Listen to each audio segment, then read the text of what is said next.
За тавханд өнөөдөр мэндүргий. За манай ерөнхий сайд маань сая маш муухай хүнтэй харьцлаа. За бид өхөн бол одоо ингээд цонх сөрөгчний одоо бас байр суурийг илэрхийлж тэр цоо эмэгтэй хүн үгэлж байна.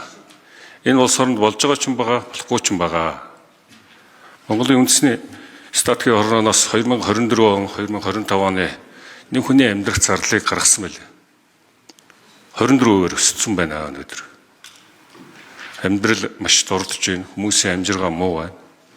Үүнийг хэлсэн. Энэ хэлүүлэх ёстой. Өнөөдөр Монгол улсыг удирдах байгаа хүн ийм зэрэг үгийг сонсож явах ёстой.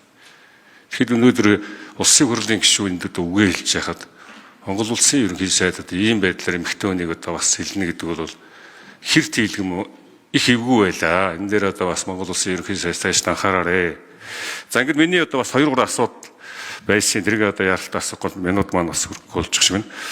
За энэ 2007 онд улсын хурлын тогтоолоор стратеги ордуудыг баталсан. За эхнийгээд 16, дараа нь 39 орд.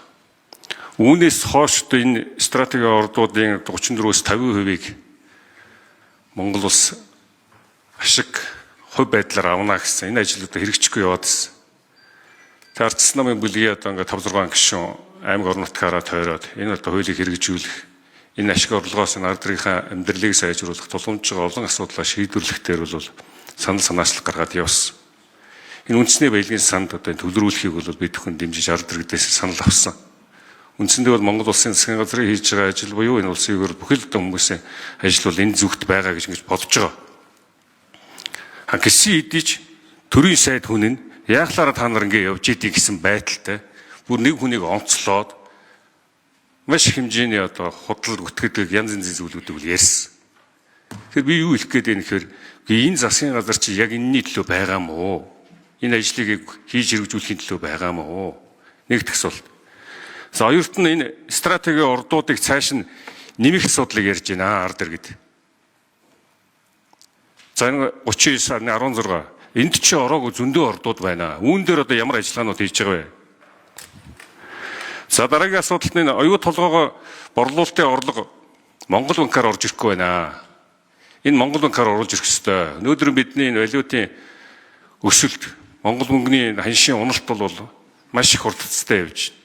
Энэ дээр одоо Монгол улсын засгийн газар өх хурлын одоо ямар бодлого шийдвэр байна вэ гэдгийг биднээс асууж ирсэн. Олон хүн асуусан. За энэ дээр хариулт авъя гэж ингэж бодож байна. За мөн дээрэс нь энэ бид бүхэн энэ үндэсний баялагын санг бол хамгийн сайн.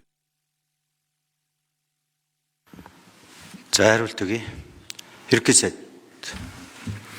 За гишүүний асуултанд хариулъя. Баялагын зам бүрдэх энэ процесс одоо оюутлогоо Эрдэнэт гээл бас нэлээдгүй юм болсон. Бид нар бүгдээ мэдж байгаа. Оюутлогын 2.3 тэрбум доллар тэглэгдэхгүй болохоор 34% холбоотой асуудлыг одоо баялагын сангийн нэг бүрэлдэхүүн хэсэг гэж хуульчлах боломжгүй болчиход байна. За ингээд энэ бас нэлээдгүй асуудал болсон. Эрдэнэттэй холбоотой асуудал нэлээдгүй асуудал бас болсон. 49-тэй холбоотой асуудал маргаантай байхаар Эрдэнэтийн 34% бас одоо хоригдлын санд орох юм боломжгүй болчихсон.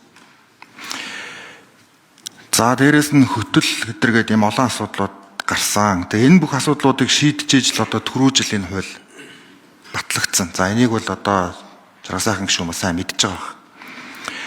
За үүнтэй холбоотой юм олон асуудал дээр нэлээдгүй юм олон одоо төвөгтэй зүйл дундуур энэ баялагын сан яваад за өнөөдөр бас бид нар яригадаад за одоо яг уу гэхээр стратегийн орд эзэмшиж байгаа компаниудтай хилцэл хийх зайлшгүй шаардлага үүсэж байгаа.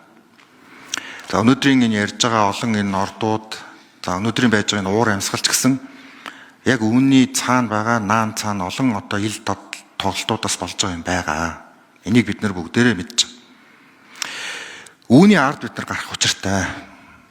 За ингэхгүйгээр бид нар цаашдаа одоо томоохон уул уурхай төслүүдийг хөдөлгөх боломжгүй, нийгэм хүлэмжшэрхгүй.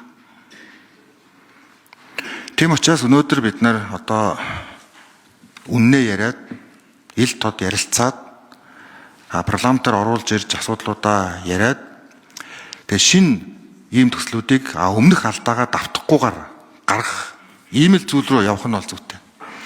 Энийг би танд эхний асуултанд хариулъя. За хоёр дахь асуултан дээр би мань гишүүн рүү одоо хандаж хэлж байгаа юм шиг. Урд нь хэд удаа давтагтаад би өөртөө ч бас уулзаж ярьжсэн. Яг энэ одоо зарчим дээр зарчмын байр суурь нь одоо өөр байгаа. Одоо зарим улс төрчдийн өнөөдөр яг энэ үндэсний баялагын сан бүрдүүлэхтэй холбоотой асуудал дээр удаа дараалан бас ил дал цаад хийж байгаад л би бухимдаж тэглэж байгаа. За энэ байр суурин дээр би байна. Тэр хүмүүсийн хувьд хэлэхэд ямар нэгэн байдлаар одоо залуучуудыг өмнө турхах биш. Асуудал байвал ил толд гарч ирээд тэр мэтгэлцээнээ шууд хийх ёстой. Стратегийн ордуудгийн эзэмшиж байгаа бид нар мэдж байгаа. Үүний цаана ямар асуудлууд байгааг бас мэдж байгаа. Тийм учраас эрхэм гишүүд та бүхэн маань ийм зүйлд бас битгий автаарай. Одоо энэ удахгүй энэ хаврын чуулган, намрын чуулганы хамгийн одоо том сэдв баг энэ болох байх. Олон янзын зүйлүүд одоо гарах байх. Энэ том төслүүдтэй адилхан.